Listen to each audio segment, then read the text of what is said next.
Good morning, Micah Hill. Good morning, Irvin. We got some new faces on here. Good morning, Bill. Good morning, guys. Hey, those of you guys that are new to Twin Tuesday, you got your favorite twin on here, Evan. And today, man, I'm going to deliver a couple powerful tips that's going to make you guys better salespeople, better entrepreneurs, and just all around better at connecting with people. I know that there was one skill that I was lacking probably the most when I was learning how to sell and when I was learning how to network and learning how to become a better entrepreneur. And that was simply just being able to connect with people. So I'm going to give you a couple of tips, and I'm not really like gung-ho on a lot of people's tips that I see around because sometimes I'm like, dude, are they actually using these ones? And so I was talking to one of my coaches, and he was explaining this to me a couple of years ago, and I started to really implement this in how I talk to my family, how I talk to people at networking events, and it's just made me a lot better. But before we get into those tips, so by the end of this call, you're going to be able to learn how to connect with people better, understand them, how to overcome objections in a little bit easier of a way where it's not like some crazy word track you're going to use, but it's actually how you're going to make people feel more comfortable around you and get them to talk more about themselves. What does everybody like to do? They like to freaking talk about themselves, right? Yes. So our goal as salespeople is to get them talking about themselves. But before we talk about that, and hey, go on ahead and mute yourself if you're unmuted here, because it's hard for me because I'm on a freaking iPad in Los Angeles and I'm traveling, but I didn't want to miss this call with you guys. Here, hang on. Let me mute. Let me see if I can mute. Okay. All right. But before we get into that, I want you to write this down. How do we knock down the wall between you and your dream? How do I knock down the wall between me and my dream? I was talking to one of my coaches the other day, Ed Milet. I invest a lot in my own personal development. I've got a couple of different coaches outside of Andy Elliott. Andy's my main coach. But I was talking to him, and he was we were always talking about one more, because his concept is one more. So I'm going to talk to you about, I'm going to lay down one more, how I see one more. And a lot of people who are amateur salespeople, amateur entrepreneurs, they never have the breakthrough between themselves and their dreams. And that's because they're not willing to do the extra stuff. Okay. They're not willing to practice what they ask versus what they say. Let me repeat that for you. And they're not willing to do this in multiple repetitions. And they're not willing to go further than what other people are willing to do. See, I don't compare myself to the average. I'm comparing myself to the people that are phenomenal. So most salespeople, they don't. And when we get into this, we're going to talk about how we're going to practice what we ask versus what we say. The greats practice what they ask versus what they say. But in order for you to get your dreams, in order for you, if you've got big dreams on this call and you're attending Twin Tuesday and you are one of the people that's like, dude, I always have these visions of where I want to go and what I want to do and who I want to become, you're going to have to control a couple of things. And I'm going to talk to you. One of our biggest things, we outwork everybody. Now, it's cute to say, but what are you known for? It is cute to say, I outwork everybody. It's cute to say it, but when I'm around Andy Elliott, guys that are actually doing the work at high levels, they're known for their work ethic. When I'm around my team, I don't want to just be known as a talented sales guy. I want to be known as somebody who's willing to outwork people. Now, I can attribute a lot of our success to our energy, our self-confidence, being able to visualize our goals, our mindset, and our listening skills. But all of this doesn't matter if you're not maxing out your potential at your job, in your life. If you're not willing to go further than other people aren't willing to do, if you're not willing to make the extra phone call, if you're not willing to make the extra dial, if you're not willing to make the extra connection or the extra lot up, if you're in the car dealership and there's one more client that pulls up at the end of the day, are you going to judge that person or are you going to go out and get them? Are you going to take more reps than most people? Are you going to go to the service department? Are you going to knock on that extra door? Are you going to make that extra cold call prospecting call? What are you willing to do that other people aren't willing to do? I think the people that are the most gifted on this call, I think the gifts are crap, to be honest. All it does is make it easy for you. It makes you think it's easy for you to win. I want to talk to the people that feel like they don't have those gifts. I want to talk to the people who don't feel like, I want to talk to the people who don't feel like they've got the natural gifted gab. I want to talk to the people who feel like they're an underdog. I want to talk to the people who are willing to outwork you. Those people on this call understand. If you look at our company 3, 4, 5 years ago, if you look at where we're at now, if you look at our systems, our processes, our company, our culture, everything continues to grow. And it's not because we're talented. It's because we're doing the work that other people are not willing to do in our space. So we're destroying our competition. Think about you for a second. Are people catching up to you every day? Or are you willing to outwork them? I'm just going to tell you the great separator. Write this down. What is the great separator between me and everybody else? What is the great separator of the gifted golfer that's out golfing? The guy that's trying to compete with Tiger Woods. The guy that's trying to, let's say, the basketball player that wanted to compete with Kobe Bryant. I had the chance of actually meeting Kobe. I had that chance of actually getting to know Kobe years ago. It was a good mentor that I watched from afar. And then if those of you that know me, I met him at the gym that we used to work out at. And he used to talk to Ian and I, and it was really a cool experience because I saw him do more reps than everybody. More reps than everybody. He was willing to put more time in than everybody, more sacrifice than everybody. But think about the golf. I was looking at these golfers. I was thinking about this, and I was like, there's some golfers that are willing to hit the ball, drive the ball, and do 100 drives. And then there's another guy that's willing to go out there and do 110 and 120. And he's the one that's constantly kicking butt, right?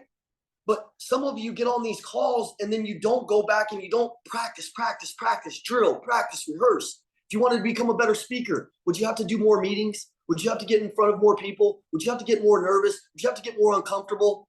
Do you think that I started off really confident in doing these meetings? No, dude, I messed up 100,000 times, right? Messed up 100 times in front of my team doing sales meetings. I do a sales meeting every freaking day with my team because it's practice for me. And I like to get in front of them and do the things that other people aren't willing to do. Are you willing to do the extra? And write it down. Am I willing to do the extra? Like, what's my dream and am I really willing to do it? Am I willing to make the one more call, the one more appointment? What's the advantage of it? Let's talk about the number one advantage of doing more.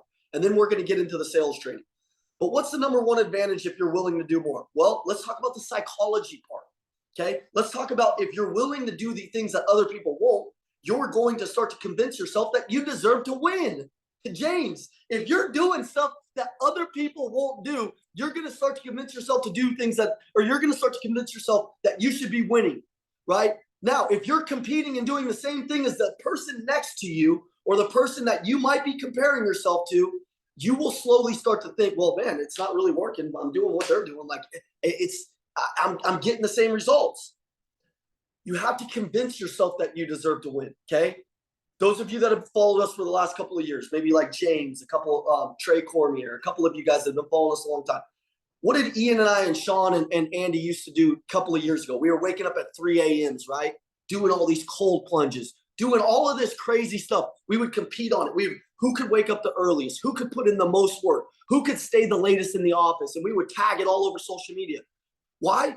It was because we were convincing ourselves that we were doing the hardest stuff that every other sales training company wasn't willing to do. We were going to get the loudest. We were going to do the most. We are always going to be doing more than the other person. What are you willing to do? See, the work that you're willing to put in and the extra work you're going to put in right now is going to pay off in a month from now. It may pay off in a year from now. It may pay off in 2 years from now.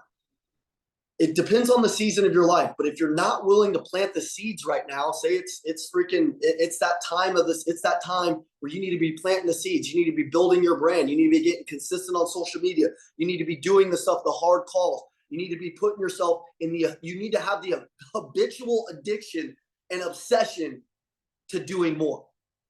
See, I get a unique perspective. Every day I run next to Andy Elliott, other than when I'm here in Los Angeles with these flowers around. I got these flowers because some of you guys are a little soft and stuff. If you guys tag me, I know that's going to be the first thing that Andy texts me. What the hell background do you got on there? I'm like, dude, I got to stop and do the Zoom call wherever I can. I don't care. You grow up, you show up, and you deliver, right? Some of us need practice on that. But I got the flowers to make a couple of you guys more comfortable because I know we talk a little aggressive. I know it's a little much for you, Carter. No, I'm just kidding. Carter's leaning in. He's like, no, it's not, bro. Get out of here.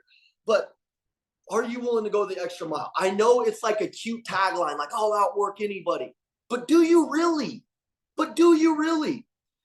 Let's talk about connecting with your clients, okay? And I wanted to start that off because I want you to think about real quick, the breakthrough, that wall that you're going to hit.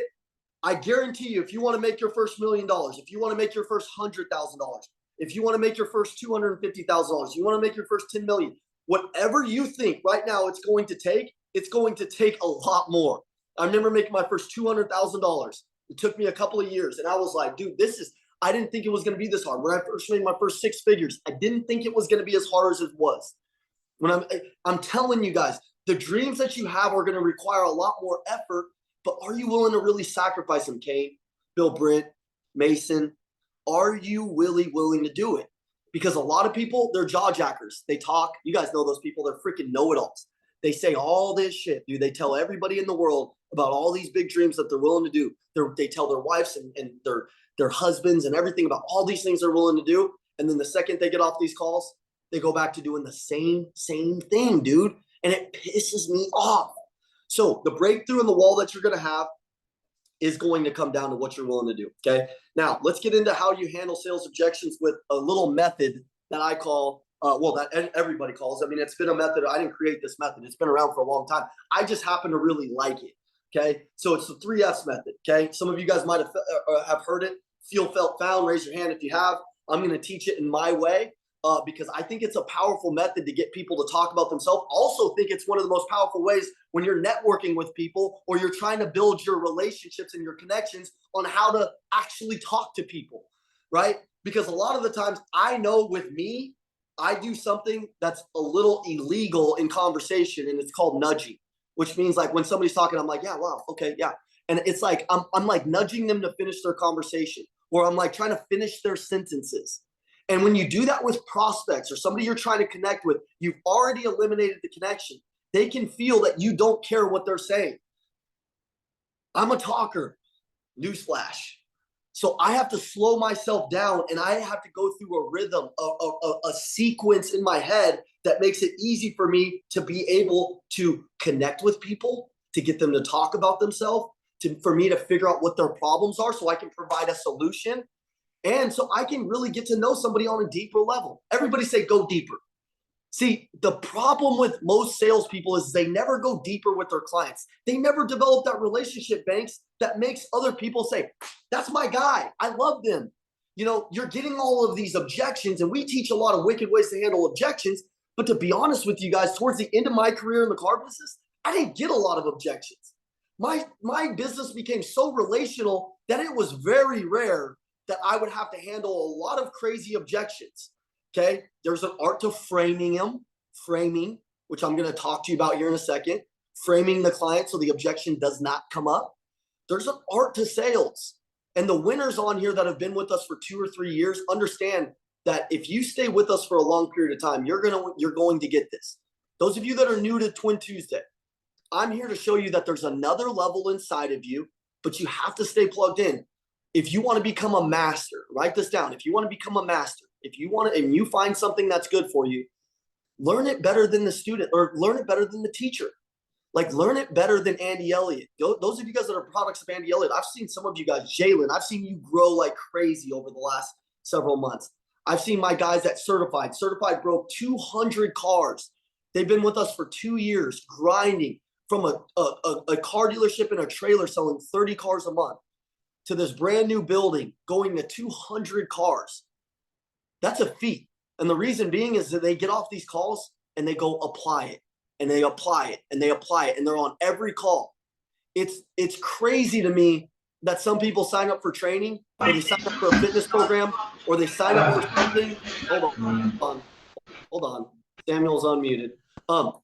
They sign up for something, and after 5 or 6 weeks, I'll get a message like, Evan, I can't believe you said the same thing as you said 6 weeks ago or 3 weeks ago. I'm like, dumbass, like, you have to get the reputation. Like, you're not going to get sexy new things all the time. Like, we don't need sexy new things. We need you to practice what's being taught. We need you to run the play. We need you to run it over and over and over again. You think football players just start magically running new plays? No, man. They run the same play over and over and over again. And I hope that the Jets are really they're practicing really hard, because I'm just going to tell you, you Jets fans out there, I'm sorry if you don't know football, NFL, that's good, because it's a little depressing in New York once again, okay? Not going to bring it up. But feel, felt, found. The power of feel, felt, found. And the reason why you want to use this is because instead of fighting it with force, instead of a customer saying this and then you're saying this and you're fighting it back and forth with force, which is what we don't want to have, feel, felt, found will use redirection. I want you to write redirection down and circle it. Redirection, okay? Step 1 with feel, felt, found. Step 1 is empathy. Empathy. Don't fight. Don't argue. Say, I understand how you feel. Others have felt the same way. Look how I'm saying it too. I understand how you feel. Others have felt the same way. I understand how you feel. Here's what, and then you can go into what I found. Okay. I'm going to show you in a couple of other different ways. Don't be like a robot. Don't be like, hey, I know how you feel. I know how you feel. Mm-hmm. Others have felt the same way. Yep, I know. I found this. Dude, it doesn't work like that. What's your tonality look like? What's your body language look like when you're actually talking? Are you shaking your head when somebody's talking? You're like, yeah, man, I could totally see where you're coming from. You also don't have to use the word feel. Okay, it's just a formula. You could say something like, I understand your concern. I understand your concern. You could use this on, some of you guys have a lot of customers that are pissed off. This is a good way to disarm some pissed off customers too. James, don't be promising stuff on those WIOs in the car dealership like window tint and extra keys if you can't deliver it. You know what I'm saying? But here's what I'm telling you. You could say other things like, hey, if I were in your shoes, I would have a similar concern. Yeah, if I was in your shoes, I'd have a similar concern. I can see where you're coming from. I understand. Guys, we need to use empathy. We need to put ourselves in their shoes. We need to actually listen to me on this. Most salespeople, they don't give a shit about their client. I'm gonna be honest with you. They're trying to go for the high gross, and they're not even ethically selling stuff like for what this customer uses. They're trying to go for the high KW kilowatt solar deal that's gonna knock the customer's head clean off. They're trying to go for the big gross deal that'll change their life, but they're not building a sustainable business for a long time. I'm talking about ethical ways to sell, which is actually selling stuff that people need, that people can use to get better, not going for the ginormous gross package, actually giving somebody something that they can realistically benefit from. Okay. And in my opinion, the only way to do that is to get to know somebody so you can feel out what their budget is, what the product is going to be that works best for them. So what I say is, hey, look, I totally understand. I completely understand your concern. You know, when it comes down to you wanting a Nissan Altima, you feeling like the Nissan Altima would be the car that would be for you. But what I found is the Nissan Sentra, and I would go into it. What I found with most of my clients is they think the Altima is the one that they need, and then they see the payment. You know, they see the payment, which we just talked about, is $200 higher. But what I found is if you look at this new body Sentra, that most of our clients are actually going with this one because it's lower in budget, it's better in gas mileage, it's better in fuel efficiency, it has this, and this, and this, and this. And that's typically where people go. And I would explain it to them. And I would sound like I give a shit. And my tonality would be on point. Okay. Let's talk about step 2, Phil. Let's talk about step 2, guys. Okay. Let's talk about step 2. Okay. Either you felt the same way or the other cut. Okay. So here's how step 2 works. If it's felt, and I'm going to give you a couple of examples from a couple of different industries. So we're going to talk about like, I'll show you how to do it in cars, solar, freaking if you're selling vitamins, I don't care. Doesn't matter. But either you felt the same, like either the customer has the concern, so you have to make them feel as if you know exactly how they felt. So I'm going to give you an example, okay? Give you an example.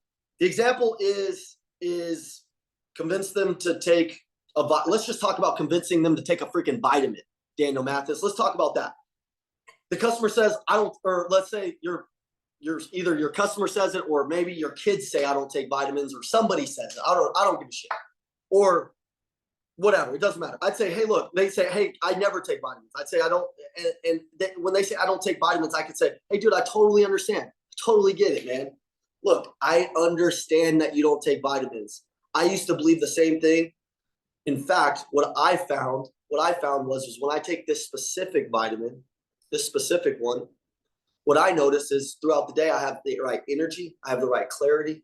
I'm able to do things at a higher level. I'm able to push through the day. I don't have as many problems.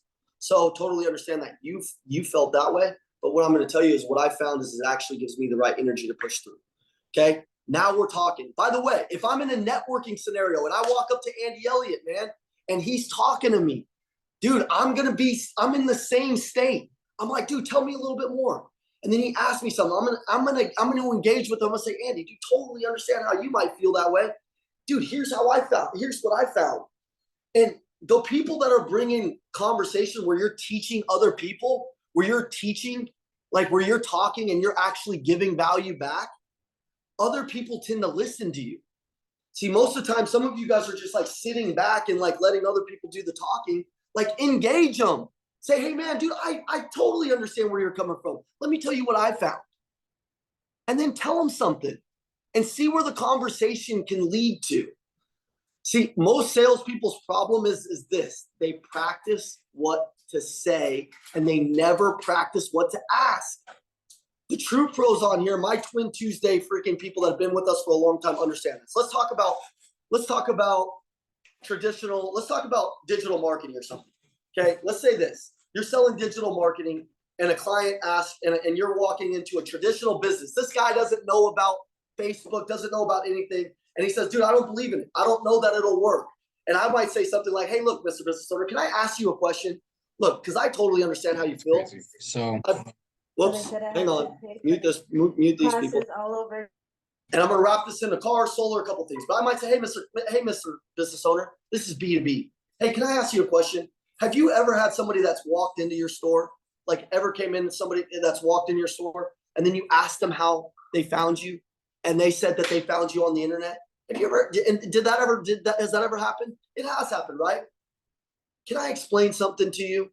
If we were able to optimize what I found out is if we were able to come into your business, optimize your digital marketing, your website, all of your things, teach you how to advertise, that way you can acquire more customers. It would give your business more momentum. It would be a lot easier to acquire them. And by the way, you investing $1, just so you investing $1 to acquire one client, and you could triple up the money that they spend with you. That wouldn't offend you in any way, would it? Okay. Now, I didn't necessarily have to say feel, felt, found, but you guys still see where I'm aligning with them. Hey, dude, I totally understand what you feel. Hey, look, digital marketing might not be for you. Here's what I found. Let's go to another example. Let's talk about cars. Hey, I'm not sure that this car is right for me right now. Dude, I completely understand. I completely understand, man. I've been there. I get it, man. Here's what I found.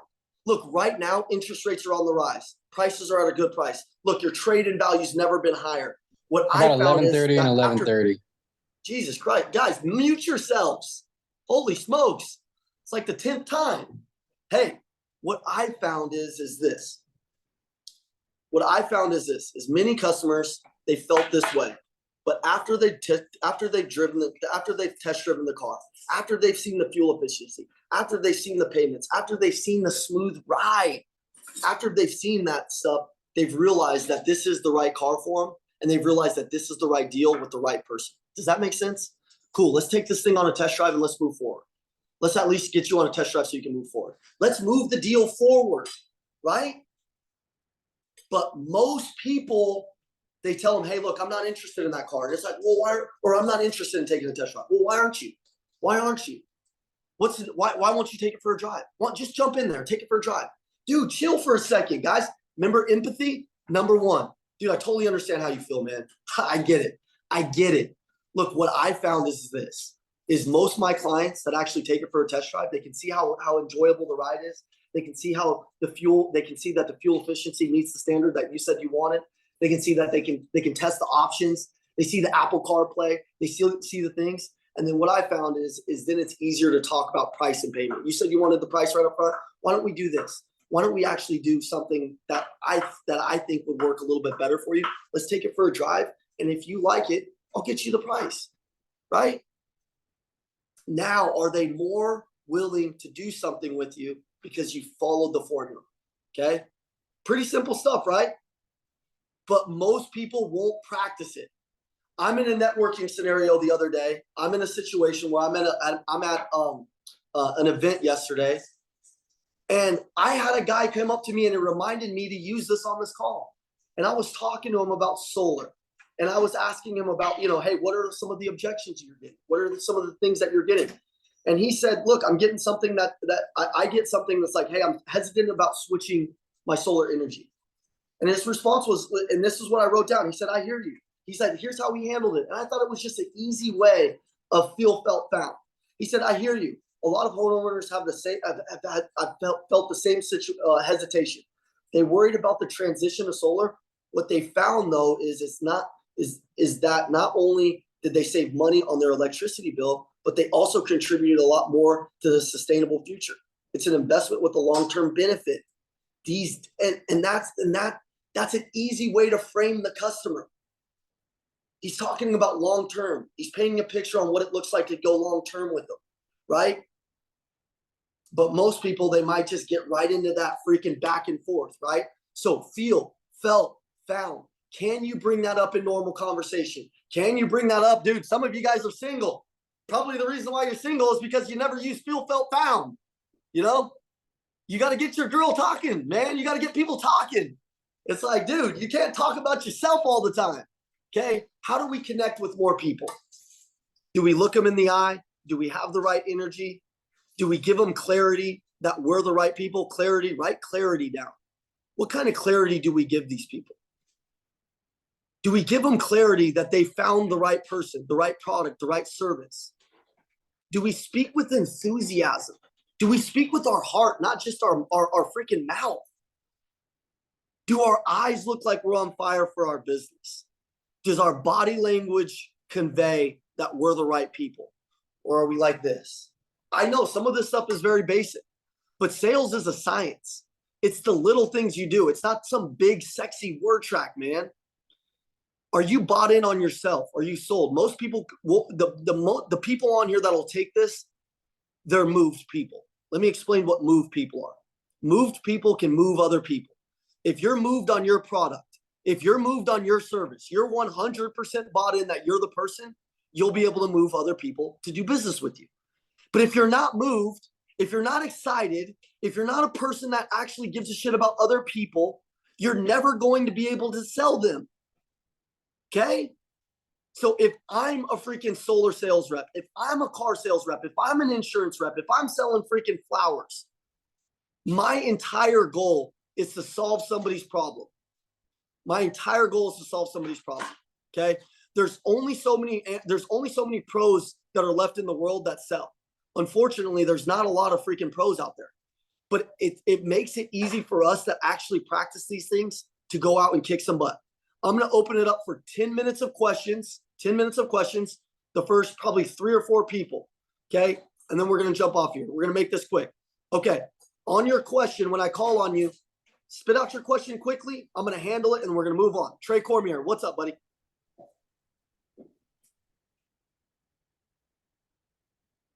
Trey, so what would you say is the best way for me to try to get my name out and meet people in a new town? I'm going to be out there in the next week. I'm trying to meet as many people as I can. You said what's the best way to get your name out? And to meet new people in a new town, like other than just like walking up to complete strangers. Like where's some good places around that I can go to meet some new people, man? I'm trying to get my just to network with people, Trey. I would just be going to the normal place, like the normal places, like everywhere you're going. I would just be trying to talk to a couple of different people. I would be looking at a couple of Facebook groups that like that. So what Trey's asking, guys, is Trey's moving down to a new city. Trey's moving down to a new city. He's starting his brand over. He was really successful at what he did with his place, but he wants to get out of his comfort zone and chase some pressure, which is a lot of stuff that a lot of people are not willing to do. So Trey's moving down to Arizona, close to us, where he can come to more seminars. He can be really close to us as he develops his brand and his mindset and everything.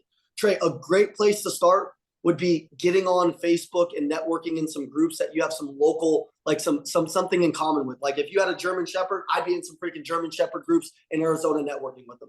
If I enjoyed basketball and I enjoyed a certain team, I would probably be networking with some people in this area on those certain groups. If I was at the gym, I'd be trying to meet one person. I try to go up and give one person a compliment. I try to make one person's day. Everywhere you go, there's people everywhere, Eli. You just got to reach out and you just got to start shaking hands. And dude, you probably walk by 50 people a day that would probably change your life, but nobody reaches out and talks to you. So you just got to talk more. You got to have more conversations. You don't need more money. You need more people. Trey gets it. Trey, just go out and start trying to connect with different people. You meet eye contact with somebody, give them a compliment, man. Give them a compliment and see where the conversation goes. And don't try to go into it getting anything. Just try to build one person at a time, just like we did with the Elliott Group. We just try to give value and build with one person at a time, and then it starts to spread. Let's go with my man, Kane. Kane, Trey, thank you, brother. Kane, what's up, bud? Hey. So thanks for the meeting. What I am asking about is the found part, right? So I feel you, I felt you, but the found. Now, in a car situation, people have been in the car, they have found that the car is good, right? But how do you, when you're facing objections, how do you remind them to bring them back to that, right? Yeah, Trey, you could use a couple of different things. You could, a lot of the times when I'll use found, I mean, you could even bring up a stat, man. Like, you know, I know 95% of stats are made up, you know, but that one was made up. But listen, like you could say, look, what I found, like, and there's a lot of different stats that you actually can get to know. Like there's some different stats that you can get to know on KBB, different things. Like I would write down a couple of the objections that I know I'm constantly getting, and then I would run myself through some Phil Felt found. But what I could say is, look, what I found is 95% of the customers that come in here, 95% of the customers, they've actually done more research than probably me. Like they've done 12 to 18 hours worth of research. That's what KBB says. Mr. Customer, how much research have you done? And they might tell me, right? And now I'm just looping it back around. If they say, look, I'm not ready to buy yet, I could say, hey, dude, I can understand how you might feel that way. I could understand that. Look, do you mind if I ask you a question? And then I'm going to connect with them. Do you mind if I ask you a question? By the way, man, getting to know you here has been freaking phenomenal. You got such good energy. Like you're probably one of my best customers of the dang week, man. You're so awesome. I know you're not ready to buy yet, but can I ask you this? What I found with most of my customers, 95% of them have actually done 12 to 18 hours worth of research. So what I know is that there's probably something concerning you within the deal. Trey, do you mind, or Kane, do you mind if I ask you just what that is? Was it the price? Was it the payment? Was it the trade? Was it something that I did? Can I ask you that? And then I'm diving in, right? So I'm able to loop back around. I'm able to grab something. And look, I'm not going to be robotic about it. I might ask them, hey, I can totally understand how you feel. They'll build up a little bit of conversation, a little bit of momentum, a little bit of sexiness in the combo. And then boom, I'm going back into what I found. Here's what I know, Trey. Or here's what I know, Kane. I know the fact that you came in and asked for this specific Nissan. I know the fact that you came in on Auto Trader and asked about this specific car. I know that you've done the research. And my man, you're a smart buyer. You know it's one of the best price cars in the market. You know all of these things. Look, what I also know is what I found is this. I know that you're going to need everybody needs at least a good lawyer, a good doctor, and somebody good in the car business that can help them out, right? I'm your person. Let's go on ahead and pass go. And I guarantee you after the deal, man, like you and I are going to be brothers for life. Let's move forward on this thing. Let's go. Okay, Kane, thanks for the question. That was a really good one, man. I hope that helped a couple people. Let's go with my man, Eli. He's a fresh face. I don't think I've seen Eli before. Eli, what's up, man? Where are you from? What are you selling? Hey, can you hear me? Yes. What's up, Eli? Yeah, my name is Eli, brother, and I sell door-to-door hail damage for vehicles. And yeah, I'm always there, and I'm fresh, though. I'm glad to be here. This is my second week, actually, and I'm enjoying this, brother. Thank you, buddy. What do you need? Yeah, one of the questions that I have for you, how would you put it probably in a perspective, the way that I have it? Like I have to go door to door. I see that they have hail damage on the vehicles, and the vehicle is new. I know it's a perspective, but I get a lot of objections, and I'm new, and I'm working my hardest to do my best that I can. Would you mind doing an example for me? How would you sell it? How would you put it, though? And remind, what's the objection kind of that you're getting? A lot of the time is one of them you resolve it today. That is like, let me think about it. Yeah. And you're selling these, and you're going door to door in a hail area, I'm assuming, in areas that have hail, right? Exactly. And you're trying to sell ding ding. Okay, I want everybody to think about this. Common sense. What do these customers want? Do they want a freaking hail damaged car in their driveway? Right? Do most of them have insurance? Are we guessing that we're in an area, in like a decent area, right? Like we're probably not deep in the hood. We're probably trying to knock on doors that are like freaking probably pretty decent, right? We're guessing that most people have insurance. I'd say, look, Mr. Customer, I get it. Look, let's just put this aside for a second. I totally understand. Number one, I can understand how you feel that like a guy's just knocking on your door, asking you about the hail damage on your car. Like I get it. But you know what I found is that most people don't want to drive around with a beat up car. It's kind of embarrassing dropping your kids off at school. Everybody's getting their hail damage fixed in the neighborhood. Like you have a beautiful house. I know that you work really hard for what you do for a living. Like I know it because you got this beautiful house. You got all these nice things. But what I found is if you put this off, what's going to end up happening is not only is your car going to get rusted, it's going to have more damage. It's going to cost your insurance more. Your premiums are going to go up, but we probably also won't even be able to get you in because look, I'm just going to be honest with you. So many people are signing up. I had 8 people sign up today. There's only so much we can do. So most of these hail companies aren't going to be able to get you within 3 or 4 months. Then you're going to have more damage. Let's go on ahead and move forward today, and let's get you done. So you got a nice car. Remember when you bought that car on the very first day? Can you go back to that? Think about this for a second. You bought this nice car. It gets a little bit of hail damage. You got insurance on it, and you don't want to pay the premium or the deductible to get it fixed. It's an investment. Come on, man. By the way, have you seen what trade values look like on cars right now? That car's probably worth more money than you'd ever imagine. But it's beat to crap right now. Let's move forward on getting your thing fixed. Does that make sense? It does, Boom. man. Now we got them. Now we painted a picture. We took them back to the very first day when they got that car. And we're good. Thank you, Eli. Let me ask you, I'm going to answer one more question. I'm going to answer one more question. Let's go with my man, Daniel. He DM'd me some funny stuff on Instagram. So I'm going to get my boy Daniel on here. Evan, my boy. What's up, my boy? What are you doing, bro? What's up, dude? What's your question? So I was gonna ask you. So you were talking about, let's see, it was, hold on. Oh, practice what they asked and say. Like in terms of the script, how can I reframe to ask more questions rather than I'm not talking as much and they're talking?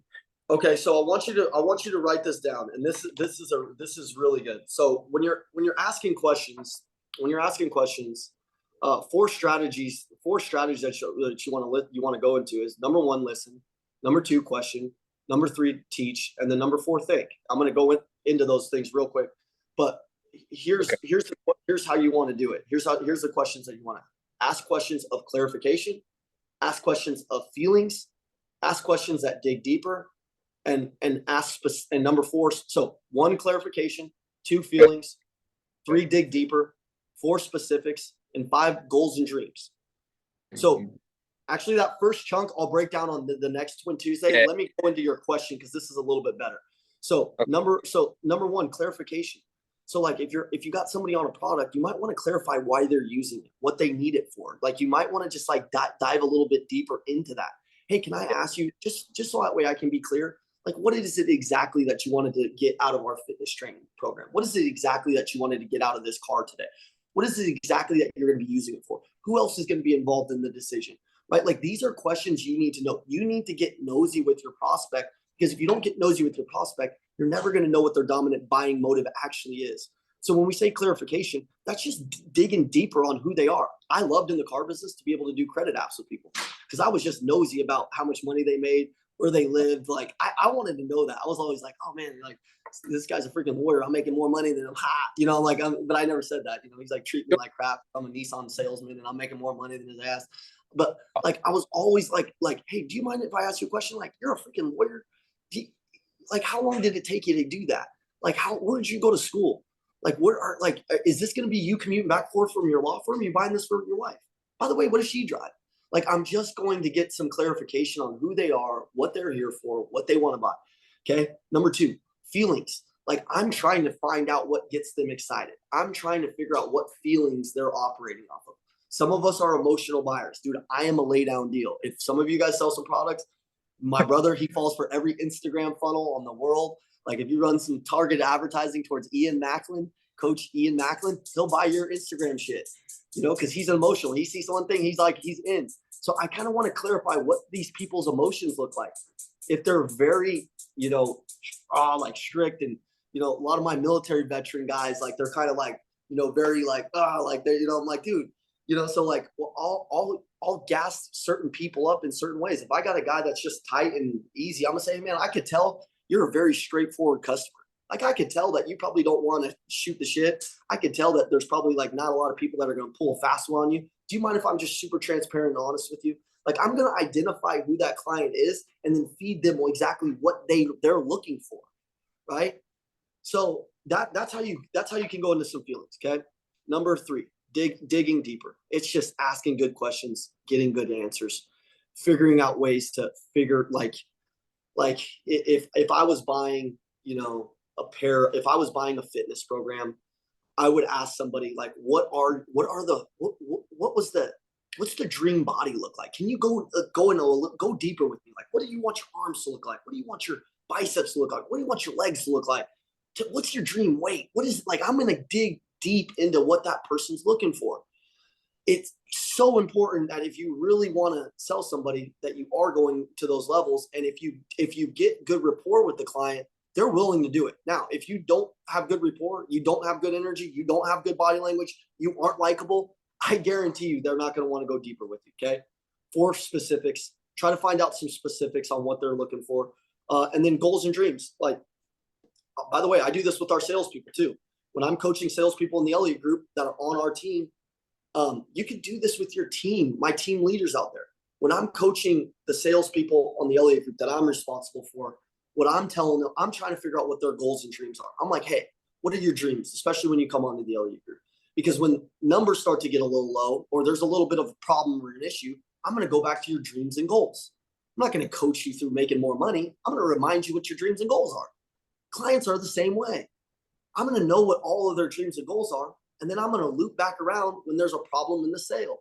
And I'm going to say, hey, Mr. Customer, remember how you told me you wanted this type of body? Remember how you told me you wanted this car? Remember how you told me you wanted your wife to be happy when she pulled up to her job and this type of thing? Remember how you did that? I'm going to loop back around through all of the good questions that I've asked them. And then I'm going to have some intelligent stuff to say. Most salespeople, they're just looking for what to say. And they're never practicing like what to ask. Does that make sense? Sorry, I'm talking like I'm in a library.